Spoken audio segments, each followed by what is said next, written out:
గిద్యోను జీవితంలో गिदोन के जीवन में దేవుని దగ్గర ఎన్నో రకాలైనటువంటి గుర్తులు చిహ్నాలు అడుగుతూ ఉన్నాడు. परमेश्वर के पास कई प्रकार के चिन्ह और निशानियों को वो मांगता है। నీవు సెలవిచ్చినట్లు నా చేత ఇశ్రాయేలును రక్షింప ఉద్దేశించిన ఎడల, अगर तू अपनी इच्छा के अनुसार मेरे हाथों से इस्राएल प्रजा को उद्धार दिलाना चाहता है या छुटकारा दिलाना चाहता है, ఇంకొక సూచక్రియలు అడుగుతాను एक और निशानी को दिखा అని ఆ న్యాయాధిపతుల గ్రంథం 6వ అధ్యాయము 36 నుంచి 40 వరకు మనం చదివితే, या कहकर न्यायों की पुस्तक 6वां अध्याय 36 से 40 तक जब हम देखते हैं तो ఇక్కడ కొన్ని విషయాలు రాయబడ్డాయి. यहाँ पर कुछ विषयों को लिखा गया है। ఆ పొలంలో కలంలో గొర్రె బొచ్చుని మధ్యలో పెడతాను, उस खेती के खलिहान में ऊन की भेड़ की ऊन जो है उसको मैं खलिहान में रखूंगा। తర్వాత చుట్టూ దాన్ని ఆ పొలంలో మధ్యలో పెడతాను, उसको मैं खेत के बीच में रखूंगा। అయితే ఈ రాత్రంతా మంచు వచ్చి దాని మీద బొచ్చు మీద పడాలి.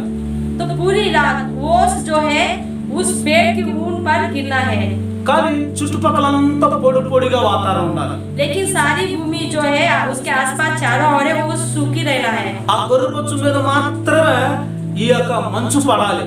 सिर्फ पेड़ की ऊन पर ही या ओस पड़े। అప్పుడు నేను నమ్ముతాను, నన్ను ఇశ్రాయేలు రక్షణ కోసమై నన్ను నువ్వు ఏర్పాటు చేసుకొని నేను నమ్ముతానని చెప్పాను. तभी मैं मानूंगा कि तू इस्राएलियों के रक्षा के निमित्त तूने मुझे चुन लिया है।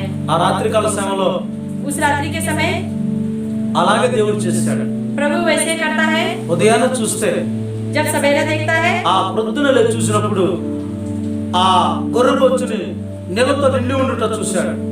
जब वो सुबह उठकर देखता है तो वह ऊन जो है पानी से भरा हुआ देखता है, ఆ మంచుతో నిండుకొని ఉన్నది.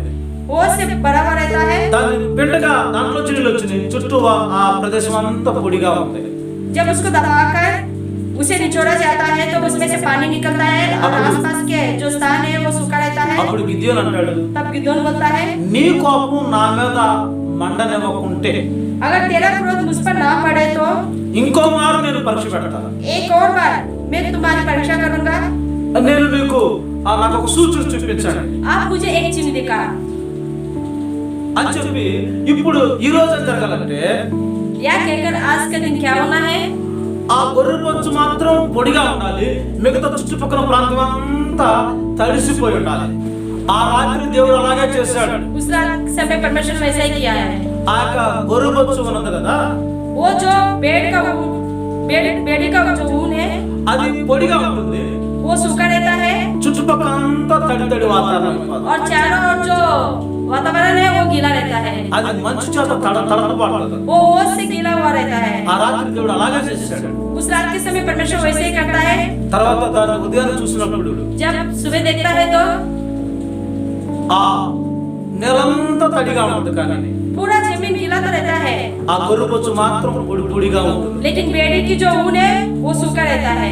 ఆ విధంగా इस प्रकार దేవుడు తన ఇశ్రాయేలును విడిపించేందుకు ఒక నాయకుడిగా ఎంపిక చేశాడని చెప్పి, परमेश्वर ने इस्राएलियों को छुड़ाने के निमित्त उसे एक नायक के रूप में चुनाया करके గిద్యోను కొన్ని దేవుని దగ్గర కొన్ని సూచనలు, కొన్ని గుర్తులు అడిగి తన జీవితాన్ని సార్థకం చేసుకుంటా వచ్చాడు. गिदोन परमेश्वर के पास कुछ सूचनाओं कुछ चिन्हों को मानकर अपने जीवन को सार्थक बनाता है। దేవుడు కూడా దయగల దేవుడు, ఆయన కోపాన్ని రాక అలాగే సూచనలు గుర్తులు చూపిస్తూనే ఉన్నాడు. परमेश्वर भी जो कि अनुग्रहकारी है वो क्रोध ना करते हुए उसी प्रकार चिन्हों और निशानियों को दिखाता आता है। హల్లెలూయా. हालेलुया।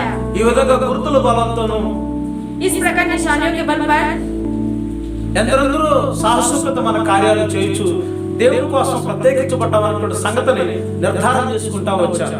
कई लोग कई प्रकार के साहस पूर्वक कार्य करते हुए परमेश्वर के लिए प्रत्यक्ष रूप से चुने गए के रूप में अनेक कार्य करते हुए आते हैं।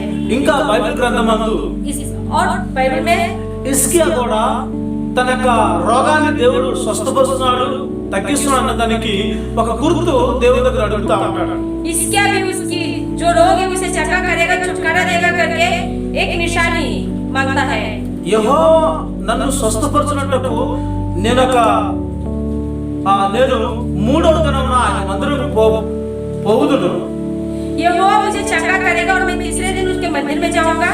అక్కడ నాకు ఒక సూచక్రియ కనబడాలి वहां पर मुझे एक चिन्ह दिखना है అని అడుగుతూ ఉన్నాడు. या कहकर वो पूछता है। అయితే ప్రవక్తనే అడిగే సూచక్రియను అడిగినప్పుడు तो जब भविष्यवक्ता से यह चिन्ह मांगा जाता है, దేవుడు అలాగే సూచక్రియ చూపిస్తాడు. परमेश्वर भी उसी प्रकार का चिन्ह दिखाता है। ఆ రాజుల రెండో గ్రంథం दूसरा राजाओं की पुस्तक 20వ అధ్యాయము 8-9 వాక్యాలు చదివినప్పుడు 20वां अध्याय 8वां और 9वें वचन को जब हम पढ़ते हैं, అక్కడ తాను సెలవిచ్చినట్లుగా యెహోవా నెరవేర్చుటకు ఆయన చేసిన సూచక్రియ ఏదనగా, अपने बताए अनुसार यहोवा उस कार्य को पूरा करने के लिए उसके प्रति क्या चिन्ह होगा? అది నీడ, ఆ మెట్ల మీద నీడ 10 మెట్లు ముందుకు నడిచింది కదా అని చెప్తా వచ్చి ఉన్నాడు. धूप घड़ी की छाया जो है 10 अंश आगे बढ़ जाएगी करके बताया जा रहा है। ఆ ముందుకు నడిచే ఆ నీడ 10 మెట్లు వెనకకు నడిచిన ఎడల అవునా అని అడిగాడు.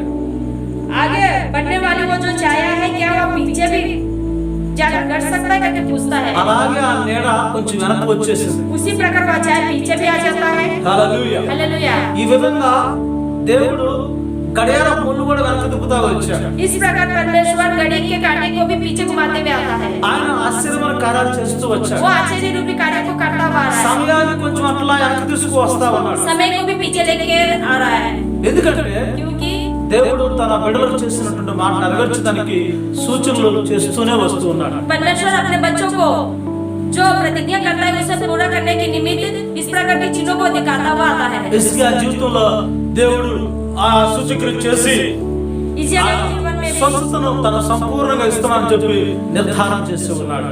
हिजकिय्याह के जीवन में भी इस प्रकार की चिन्ह दिखाते हुए उन्हें संपूर्ण रूप से चंगाई दूंगा करके वह कार्य बोलता है। దేవుడు తన భక్తులైన వారికి కొన్ని సూచనలు చూపించి प्रभु अपने विश्वासियों और भक्तों को कुछ चिन्हों को दिखाकर వాళ్ళ విశ్వాసాన్ని దృఢపరుస్తూ బలపరుస్తూ వస్తూ ఉన్నాడు. उनके विश्वास को बल देते हुए दृढ़ करता है।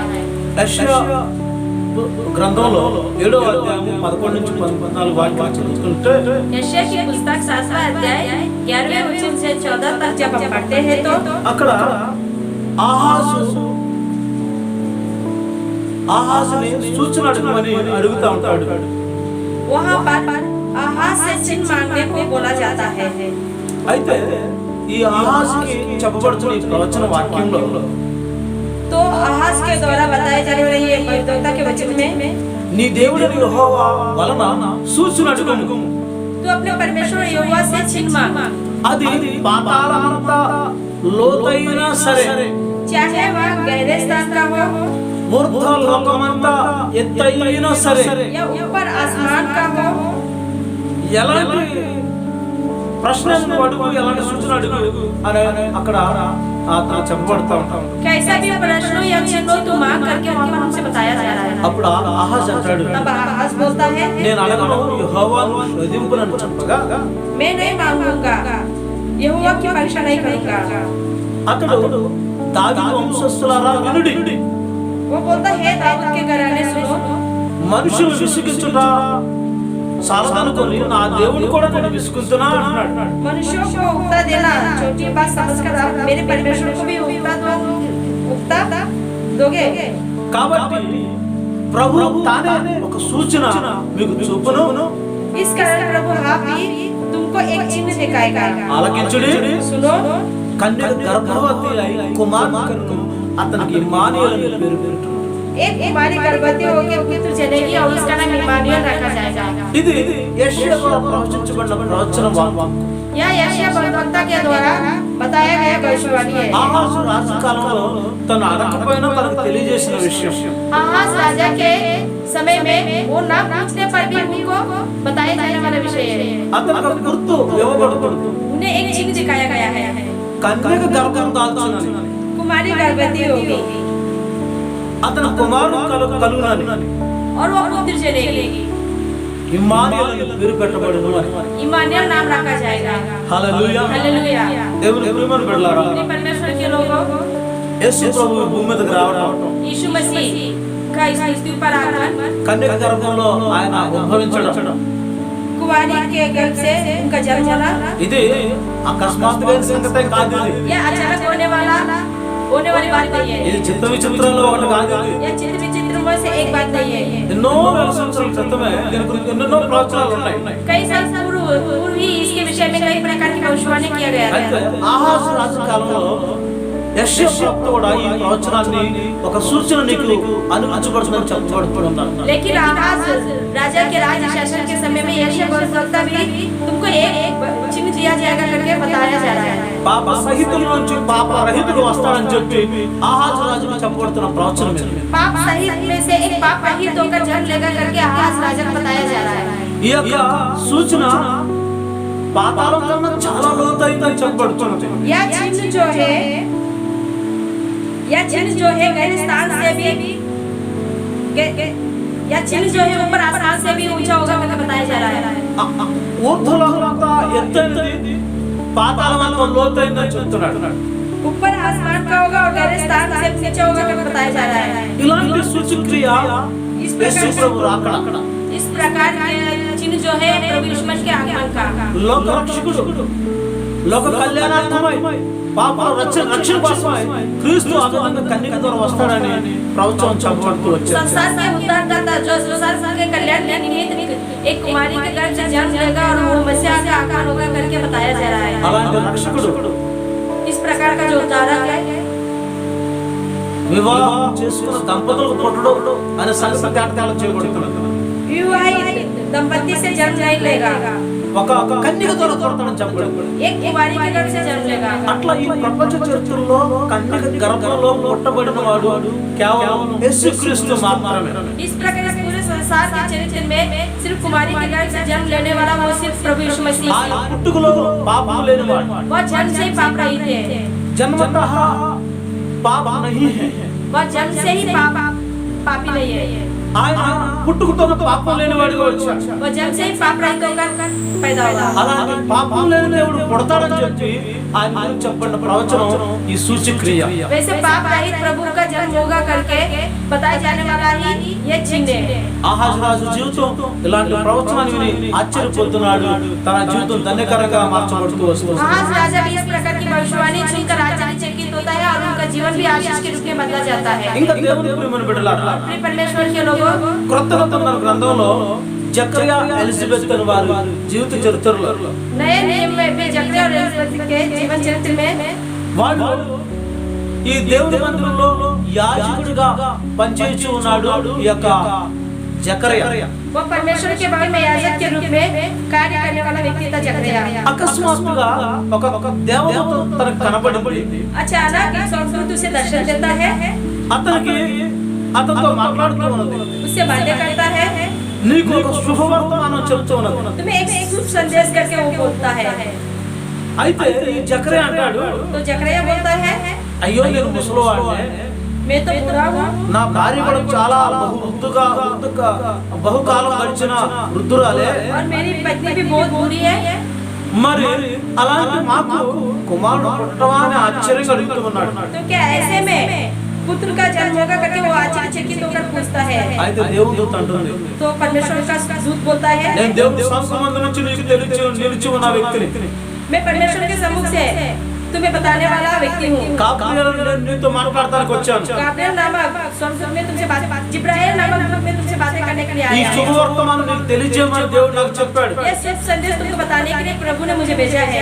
నేను చెప్పే మాటలు వాటి కాలం ముందు అవి నెరవేర్చబడతాయి. मेरे द्वारा जो बातें बताया गया है वो नियत समय पर पूरा होगा, నీవు వాటిని నమ్మలేదు కనుక और तूने उसे उस पर भरोसा नहीं किया है। ఈ సంగతులు జరిగేంత వరకు నీవు మాట్లాడక మౌనమై ఉంటావని చెప్పాడు. इसलिए जब तक ये सारी बातें पूरी नहीं होगा तब तक तू मौन रहेगा और ना बोल सकेगा। ఆయన నోరు పడిపోయింది, और वो बोल नहीं पा रहा था उस समय से, బంద్ అయిపోయింది నోరు. उसका मुंह ही बंद हो गया। కారణం ఏంటంటే इसका कारण क्या है? దేవుని మాటలు నమ్మనటువంటి పరిస్థితి. परमेश्वर की बातों पर यकीन ना करने की स्थिति। యాజకుడే याजक तो है, కానీ దేవుని దూత సెలవిచ్చిన మాటలు నమ్మలేకపోతున్నాడు. लेकिन स्वर्गदूत ने जिस प्रकार आज्ञा दी उस बात पर उन्होंने भरोसा नहीं किया। అయితే అలా నీకు కుమారుడు పుడతాడు అని చెప్పి నీకు సూచన ఏంటంటే కుమారుడు పుట్టేంత వరకు నీ నోరు తెరవబడదు. इस प्रकार तुम्हें एक पुत्र पैदा होगा होगा और इसका चिन्ह यह होगा कि जब तक उसका जन्म नहीं होगा तब तक तुम मौन रहोगे और बोल नहीं पाओगे। చాలా విచిత్రమైన గుర్తు ఈ యొక్క యాజకుడికి ఇవ్వబడుతుంది. यह एक विचित्र रूपी चिन्ह याजक को दिया जाता है। విచిత్రమైన విధానంలో యాజకుడికి గుర్తు దేవుడు ఇస్తా వచ్చాడు. विचित्र रूप से याजक को चिन्ह के रूप में दिया जाता है। ఏమిటో చిహ్నం అంటే, और वो चिन्ह क्या है? ఏంటి ఆ గుర్తులంటే, निशानी क्या है? ఆ తన నోరు పడిపోయేదో పెద్ద గుర్తు. वो बोल नहीं पाता है, यही बड़ी निशानी है। తన కుమారుడికి నామకరణం చేసేంత వరకు తన నోరు పడిపోయినట్లే ఉంటుంది. जब तक अपने पुत्र को नाम नहीं रखा जाता है तब तक उसका मुंह बंद ही रहेगा। ఈ నోరు పడిపోయే విధానం ఒక చిహ్నంగా గుర్తుగా జకర్యా జీవితంలో దేవుడు రాసి పెట్టాడు. यह गूंगा होने की स्थिति ही एक चिन्ह के रूप में जकरिया के जीवन में लिखा गया है। అపోస్తలుల కార్యాలు మనం చదువుతున్నప్పుడు प्रेरितों के काम को जब हम पढ़ते हैं तो 2వ అధ్యాయం 43వ వాక్యంలో दूसरा अध्याय 43 वचन में అప్పుడు ప్రతి వానికి భయం కలిగను, सब लोगों पर भय छा गया మరియు అనేక ఆశ్చర్యకరమైన సూచక్రియలు అపోస్తలుల ద్వారా జరుగుచుండెను. और बहुत से अद्भुत काम और चिन्ह प्रेरितों के द्वारा प्रकट होते थे। పరిశుద్ధాత్ముడు ప్రారంభంలో ఉన్న సంఘంలో అపోస్తలుల మధ్య ఎన్నో సూచక్రియలు చేశాడు. पवित्र आत्मा प्रारंभ में रहने वाले कलीसिया में प्रेरितों के बीच कई प्रकार का आचार्य किए। వారి సేవ చాలా బలోపేతమైనది, उनकी सेवा जो है बहुत ही बलपूर्वक था। చాలా శక్తి కలిగిన సేవ వారు చేస్తూ ఉన్నారు. शक्ति रूपी सेवा को वो लोग अंजाम दे रहे थे। వాళ్ళు చేసే కేవలం సువార్తను ప్రకటించడమే కాదు, కానీ उनका जो सेवा कार्य सिर्फ सुसमाचार प्रकट करना ही नहीं, మహత్కార్యాలు సూచక్రియలు అపోస్తలుల ద్వారా జరిగినవి రాయబడుతున్నది. अद्भुत काम और चिन्हों को प्रेरितों के द्वारा प्रकट हुआ करके लिखा गया है। ఇంకా 2:47 మనం चదువుతాం. और दूसरा ఆనందంతోను నిష్కపటముతోను హృదయంతోను వారు ఆహారం పుచ్చుకొనుచుండిరి. दूसरा से 47 में हम पढ़ते हैं, परमेश्वर की स्तुति करते हुए आनंद और खुशी मनाते हुए प्रसन्नता से वे प्रतिदिन उद्धार पाते थे। ప్రభు రక్షణ పొందుచున్న వారిని అనుదినము వారితో చేర్చుకుంటారు. प्रभु के उद्धार पाने वाले को प्रतिदिन अपने में शामिल करते थे। ఆనందంతో నిష్కపటం హృదయంతో ఆహారం పుచ్చుకొనుటా ఉన్నారు. प्रसन्नता से और निष्कपट हृदय के साथ वो लोग भोजन करते थे। అపోస్తలులైన వారు प्रेरित लोग వాళ్ళు అపోస్తలుల యొక్క చిహ్నాలను కనపరుచుకుంటూ వెళ్ళారు. प्रेरित रूपी चिन्हों को प्रकट करते हुए बढ़ गए। రోమపత్రిక रोमियो की पत्री 15వ అధ్యాయము 15वां अध्याय 18-19 వాక్యాలు మనం చదువుతున్నప్పుడు 18 और 19 पद को जब हम पढ़ते हैं तो అక్కడ కొన్ని శ్రేష్టమైన మాటలు వినబడుతున్నాయి. ఒకసారి చదువుదాం. वहाँ पर एक कुछ श्रेष्ठ बातों को लिखा गया है। చదువుదాము. क्योंकि क्योंकि उन बातों को छोड़ मुझे और किसी बात के विषय में कहने का साहस नहीं जो मसीहा ने अन्य जातियों की अधीनता के लिए वचन और कर्म और चिन्हों और अद्भुत कामों की सामर्थ्य से और पवित्र आत्मा की सामर्थ्य से मेरे ही द्वारा किए यहाँ तक कि मैंने यरूशलेम से लेकर चारों इल्लुरिकुम तक मसीहा के सुसमाचार का पूरा प्रचार किया వారి మధ్యలో వాక్యం చేతను, उनके बीच में वचन के द्वारा క్రియల చేతను, क्रियाओं के द्वारा గుర్తుల బలంతోను, और चिन्हों के द्वारा మహత్కార్యము బలం చేతను, अद्भुत कामों की सामर्थ्य से పరిశుద్ధాత్మ బలం చేతను, पवित्र आत्मा की सामर्थ्य से యేసుక్రీస్తు నా ద్వారా చేయించిన వాటి గురించే నేను మాట్లాడ తెగిస్తున్నాను అంటున్నాడు. प्रभु यीशु मसीह जो कार्य मेरे द्वारा करवा गए उसी के विषय में मैं बात कर रहा हूँ करके बोल रहा है। అన్ని జనులందరూ దేవుని వెలుగులోకి రావాలని, अन्य जाति के जितने लोग हैं सभी लोग प्रभु के उजाले में आ सके, వారు మారు మనసు పొంది బాప్తిస్మం పొంది దేవుని రాజ్యాన్ని సిద్ధపరచబడాలని, वो मन में पेड़ कर बपतिस्मा पाकर प्रभु के राज्य के निमित्त तैयार होने के लिए అన్ని జనుల కోసమని దేవుడు శ్రేష్టమైన వాక్యం నా ద్వారా ప్రకటిస్తూ ఉన్నాడు. अन्य जातियों के निमित्त प्रभु मेरे द्वारा इस श्रेष्ठमय वचन को प्रकाशित करवा रहा है।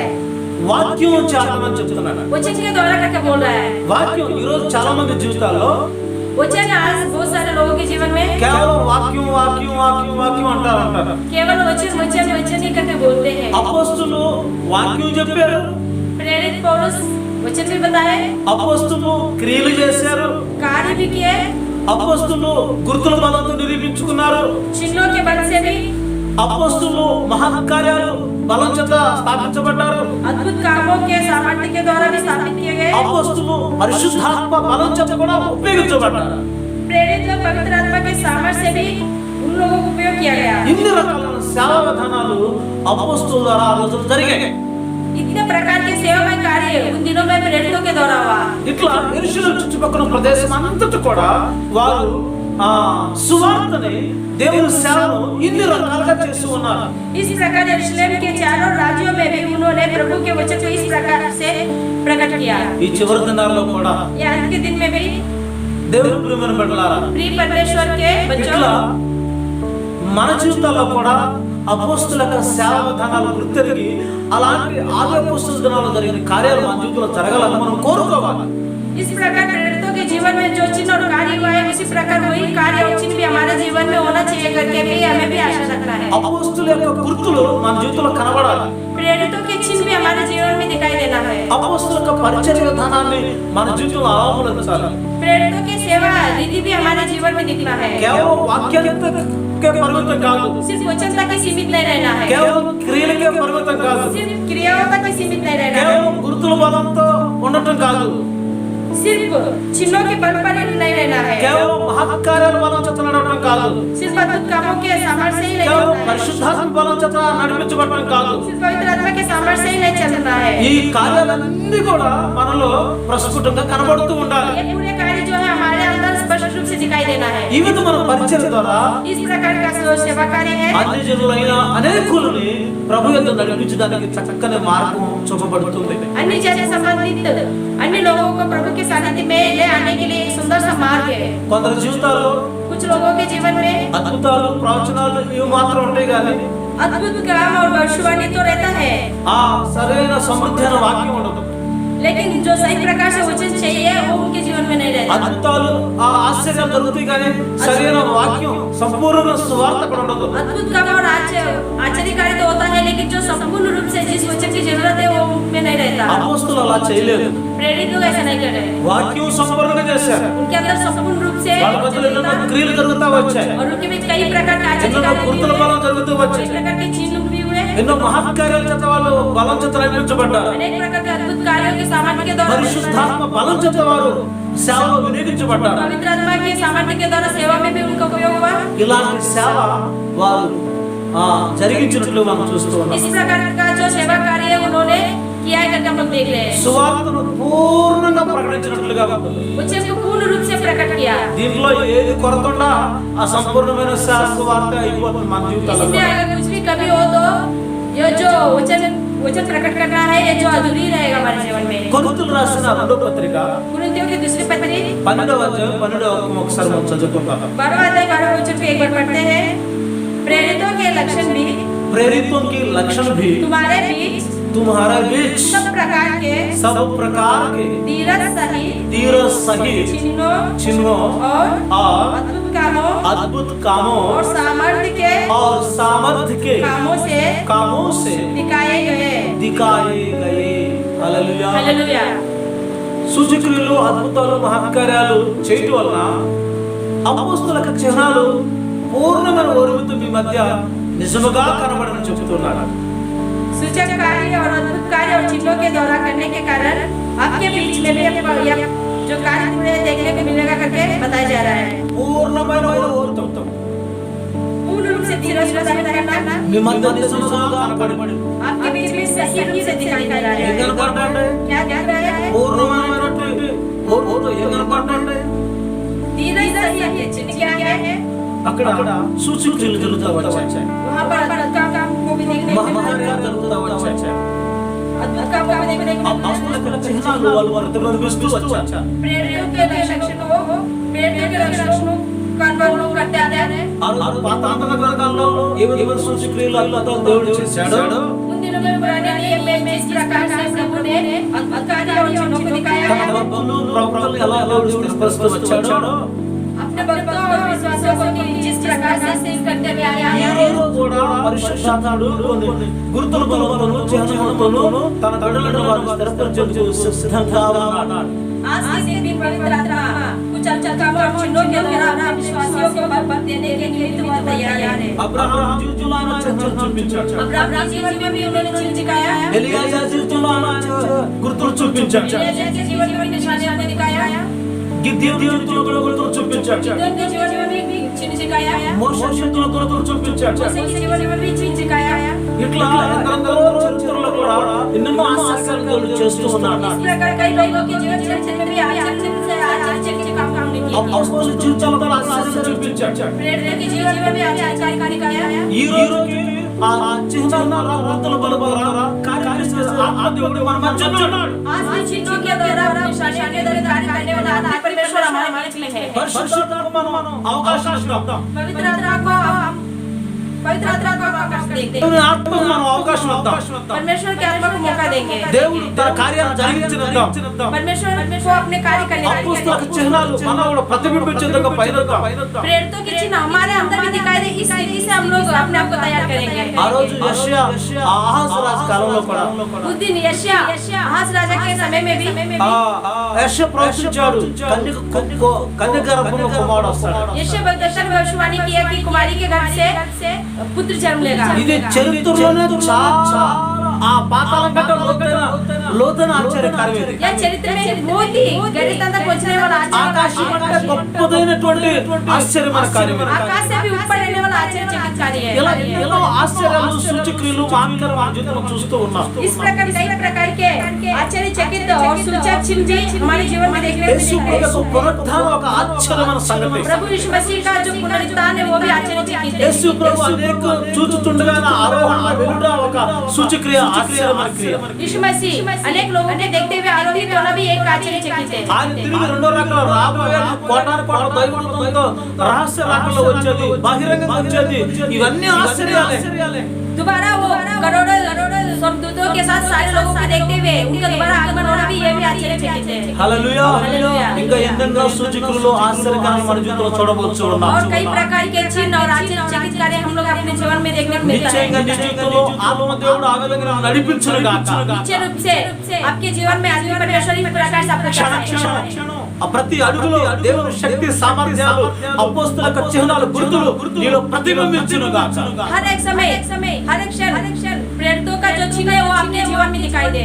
నిశ్చయంగా ఆ ఆత్మదేవుడు కలిగించే ఆశ్చర్యమైనటువంటి చిహ్నాలు ఆ చూపించే ఆ బలమైన మార్గాలు మనం నడుచును గాక. निश्चय रूप से आत्मिक परमेश्वर दिखाने वाले जो चिन्ह है जो आश्चर्यचकित कार्य है वो आपके जीवन में निश्चय रूप से देखने को मिले। అట్టి కృప ప్రభు మనందరికీ అనుగ్రహించును గాక. ऐसी अनुग्रह हम सबको दे। అందరికీ వందనాలు. सबको जय मसीह की।